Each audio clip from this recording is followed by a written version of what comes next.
Hi everyone, this is KJ Vlogs, a Filipino actor based here in Saudi Arabia, and welcome back to my channel. For today's video, gagawa natin ng reaction video. Itong kahapon na bagong segment, should I say, ng It's Showtime, which is The Breadwinner. So parang another way din doon ata to ng promo na ni Vi sa kanyang upcoming movie na Breadwinner. So I won't take any longer because I really love this segment. Me as a breadwinner itself, it's just like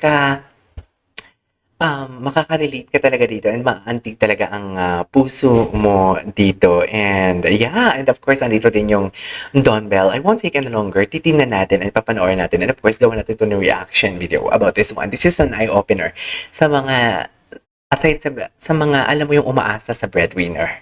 Like sana mapanood to ng mga umaasa sa breadwinner so that you guys will learn or will know how hard ang magiging breadwinner. Naging breadwinner siguro ang isang breadwinner because siya yung kumikita ng malaki, siya yung kumikita ng extra income, siya lang yung nagtatrabaho, siya lang yung may pera, something like that. But then again, hindi porket na may pera ka or kumikita ka ng extra income or malaki yung pera mo, it doesn't mean na hindi napapagod ang isang breadwinner. Mind you guys, I am a breadwinner and ang tagal ko ng breadwinner actually since I started working. Yeah, since I started working. Oo, kasi ano ako giver. Giver talaga ako. So, without further ado, let's all watch this. Call center, si Ana Marisa de Mesa. Saan ka call center agent? Pwede pong sabihin yung I think bawal. Hindi pwede sa trabaho, wag na. Di ba pwede? Pwede ba sa inyo? I think bawal. Bawal yan eh. Tanong ko lang sa boss mo. Oo, Boss, yung boss, bakit hindi- pwede ho ba sabihin? Pagkakaalam ko So, bawal. ilan Hindi taon- pwede. Gano'n ka nakatagal na call center agent? Kung susumayin po, 5 years na po. 5 years. And being a call center agent is not easy. Paano ka naging breadwinner ng inyong pamilya? Nang pandemic, nag-call center ako, which is work from home pa ngayon. Dear, that is, grabe, saludo ko sa mga call center. Paano ninyo na-a-attain yung mga ganong klaseng costume? Nagsimula po nung pandemic. Daldal ka ng daldal for 8 hours or 9 nag-ano po hours. ako ng senior high school. Then, nag-service crew po ako. Then, sa umaga po, service crew. Sa gabi po, call center agent na po. Oh my God! Nagtuloy-tuloy na po ako. Natutulog ng pa ba call siya? center agent na lang. Contractual lang po kasi ako dun sa service crew po eh. Then, pagka-graduate ko po ng senior high school, yun po, tinuloy-tuloy ko na po yung... Natutulog pa Hindi ba po siya? hopping, yung call center hopping na sinasabi po nila na palipat-lipat. Oo. Meron po akong clearance, sinusoli ko po yung mga headset, ganun po. Oo. Okay. Hindi po ako nag-aawol. Maganda po yung may record Matagal, ka. dun sa kumpanya mo ngayon, matagal-tagal ka na rin dyan? Medyo po, opo. medyo. Paano napunta sa'yo o naiatang sa'yo yung pagiging Yeah. breadwinner? Pang ilan ka ba sa magkakapatid? Fourth po ako sa... I just wanna know. Anim na magkakapatid. Actually, for being a breadwinner, hindi naman, for me sa akin, kasi hindi naman binigay. Hindi naman yatang, kinusa ko talaga. Kasi, kung hindi ako gagawa nun, sino? Although tatlo kami magkakapatid, ako lang yung single. Tapos, ako yung sa gitna, and I am the only boy. Bakit sa'yo naiatang ang Actually, obligasyon na maging breadwinner? yung second eldest sister ko po talaga, siya po talaga yung unang breadwinner po sa family namin noon. Kaya lang po napagod na siya. So, kailangan na Nagkaroon siya ibigay. ng pamilya? Meron na rin po. Ayun. Yun kasi, di ba Yun lang. pag nagkakaroon ng sariling pamilya, kailangan niya ng tutukan kanyang sarili niyang pamilya. Kaya Totoo. kailangan Correct. maipasa yun dun sa kapatid. kung sinong available. Pero True. bakit? Kasi pang-apat ka Apo. kamon. May pangatlo pa. Meron po. Bakit sa'yo agad napunta? Yung pangatlo po namin, ano po siya, at outgoer, hindi po siya nag-stay sa bahay. Talagang Happy-go-lucky. adventurous po siya. Gabi recently na-judge lang po agad. nakapang- Na-judge agad. Happy-go-lucky. Opo. Hindi na po namin siya May kasama. pamilya si... Apo, may family. Hindi na sapo. Yung, Correct. pero bakit nasa mga kapatid? Anong nangyari sa iyong mga magulang na dapat nagpo-provide para sa inyo? Yung father ko po ay wala na po siya. Then, Mm. yung ano po niya, hindi po para-parehas yung father po namin. Oh. Opo. Bale, sabihin na po na, anak mo ako sa labas kasi. So, yung father ko po, nakita ko po siya nung bata ako. Pinapakita ko lang yung mga stars ko, mga medals ko sa kanya. Pero nung pumanaw na po siya, wala na po akong contact din sa family niya. Kaya po yun. Okay. Nalaman ko na lang Eh, po. yung Kapatid ko, kasi yung outgoer ko po na ate, wala po sa bahay. Yung pangalawa po namin na ate, siya po yung nag-work. Yung panganay po, siya po yung may sakit. May Yun po yung sakit. nangyari nun. Kaya kailangan tumulong ka sa pamilya mo kasi kung hindi, wala po kayo makakain. Mm. Walang magbabantay, tsaka walang mag-aalaga. Kusa mong kinuha tong obligasyon na ito, na naramdaman mo na, ako na, kailangan kong tumayo. Kailangan kong magkusa. True. Kung hindi, magtutuloy-tuloy ang paglubog ng pamilyang ito. Dahil True. gustuhin niya man, hindi niya. Ganon talaga yun. Kasi kung hindi ka magkukusa, lulubog talaga kayo. Yung nanay mo na aasahan mo sana, nagkaroon din ng karamdaman na malala. At bukod doon, meron pa siyang, may special child. Oh. Meron po. Nandito siya. Opo. At saka yung isang mong kapatid. Ay, ayun po sila, yung naka-pink po tsaka red. Nagtatakip po ng mukha. Naiya po. Ay, may special child siyang kapatid. So, Bata pa. Sino ang mga, ilan ang itinataguyod mo na family member? Naiyak ako. Ikaw, sino pa? Imagine Si Aliyah tsaka si Felicity, Maymay. being what do you call Pang-anim po. Bunso. Nag-aaral ka ngayon? Opo. Tapos, Pang-anim. gustusan ni Ana ang iyong pag-aaral. Opo. Nakikita Nagpapaaral ka pa? Sa'yo. Opo. Nag-uusap ba kayo ng ate mo? Opo. Heart Anong to mga heart. pag-uusapan nyo minsan? Pag kaming dalawa po sa bahay na iiwan, nagkaka-heart to heart talk po kami. Minsan. Heart to heart talk? Tapos, nag-open-open po kami sa isa't isa. Tapos, Mm. kung sinasabi po namin sa isa, nahihiya po kami sa, kahit sa family members po namin. Magkaharap ka. Pero minsan ba nagsasabi, Unang-una po yung rent po namin sa apartment, sa bahay po namin. Actually po, Magkano rent nyo sa apartment? ngayon, mahal na po kasi sa Cavite. Ah, taga Cavite Ang siya. rent po namin 6K. Nung lumipat po kami, 7.5 na po. True. Ano Kaya pa? mataas po. Yun po, bills, gamot, tubig, lahat po Bills? talaga. Bills. Ah, opo. bills. Bills. Bills. Ano ko, bills? pork and bills? Pagkain po. Imagine, yun yung... Pagkain, sagot mo. Grabe. Meron po kasi kaming ref. Kaya po ang nangyayari, ako po yung nagpamalengke, tsaka ako na rin po nagluluto. My God, sa'yo pa lahat. Bakit walang ref? Dahil walang ref kasi hindi nakabili o kasi may natatanong ko, bakit wala po kayong ref? Ang sagot niya, wala naman kaming ilalagay. Yeah. Yung iba naman, dito wala kayong ref, wala kaming pambili. Ikaw, anong Sa'yo pa lahat. Wala pong budget, pero kailangan marami pong ilagay. Wala pong budget, pero kailangan marami ilagay. Lahat po talaga as in internet, kasi kailangan po niya sa online class. Gamot ng nanay mo. Opo. Mm-mm. Lahat tubig. Pang tuition niya. May government voucher po. Government voucher. Nakakalimutan Malaking po. bagay din yung government Malaking tulong voucher. yun. Pangbaon at saka mga Opo, requirements. What's government voucher? Napapagod ka? Opo eh. Pero Ay. sila yung motivation ko araw-araw. Kasi panggabi po yun. Actually, sorry po, emotional ako. Hindi, we understand. It's okay. Kasi, yun nga po. Yung mga ate ko po, medyo may pagka-toxic po sila. Sorry po.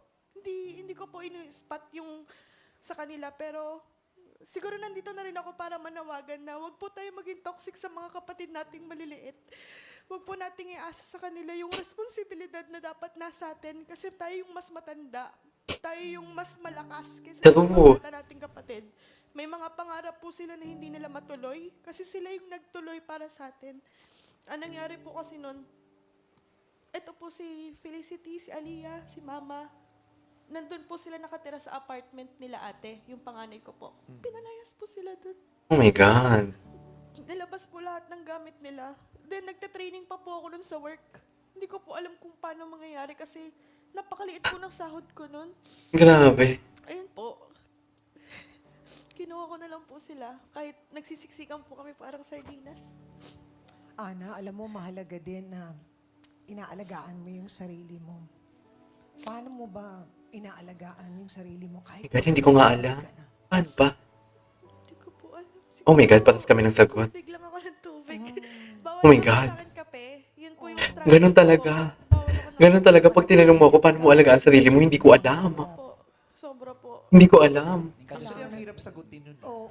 Sa dami ng obligasyon mo, tapos kakapiranggot ang kakayahan mo, paano mo paaalagaan ang sarili mo? Di ba ang dali rin sabihin, uy, dapat alagaan mo yung sarili mo. True. Pero hindi ko alam kung paano yan sinasagot ng mga breadwinners. Yung tanong na paano pa nila naaalagaan ang sarili. Kasi yun yung My God. pinaka-ultimate sacrifice nila eh. Yung sarili, Sarili. nila. Si Chang Ami naiiyak na din. Kaya 'di ba, parang maiisip mo talaga, pag tatanungin mo nga ang breadwinner, yun ang laging sinasabi, hindi nila alam. True. Pinakamahalaga. Hindi nila, nakakalimutan na nila kung paano alagaan ang sarili para sa pamilya. Oo. Kaya, yung pamilyang inaalagaan, dapat kayo ang Alaga. mag-alaga dun sa nag-aalaga sa inyo. Yes. Paano natin sila inaalagaan? Paano natin sila kinakausap? Paano natin pinapahalagahan ang ginagawa nila sa atin?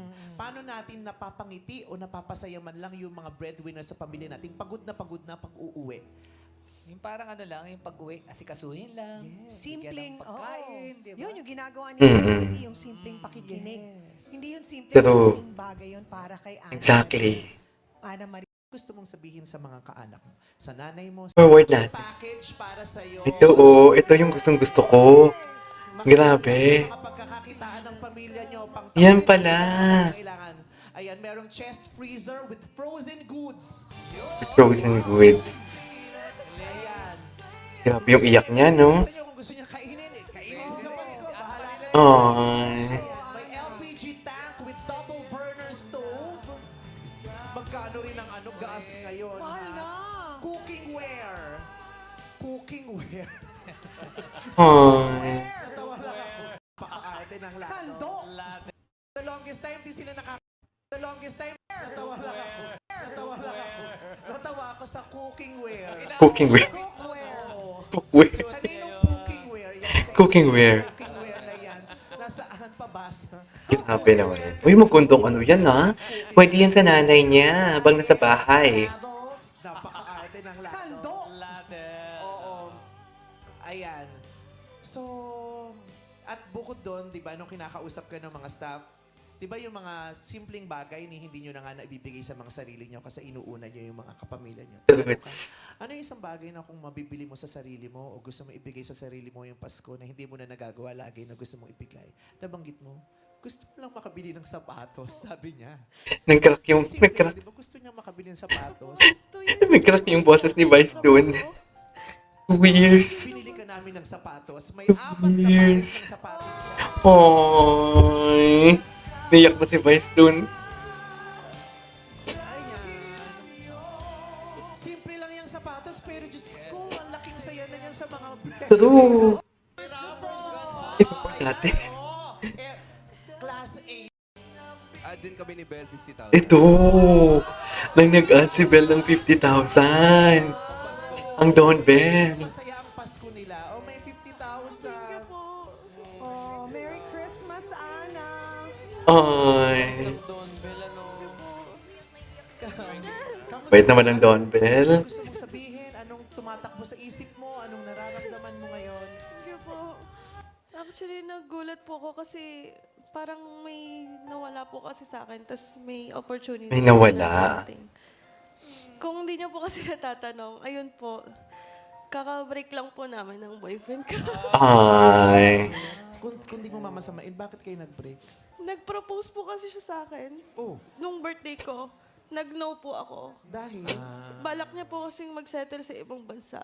Then Okay. sabi ko, andito po yung pamilya ko, yung buhay ko. Hindi ko pa sila kayang iwan. The love for Then the yun, family. after a month, nag-cheat po siya. Kung nag-yes daw po ako, hindi niya gagawin yun. Oh my God, the audacity ng lalaki. Diba, ipinagpalit niya yung buhay na may asawa kasi hindi niya kayang True. iwan pa yung pamilya. Pamilya. Dahil Grabe, dyan, no? ibabalik namin ang especially for you. Loko-loko ka talaga, guys.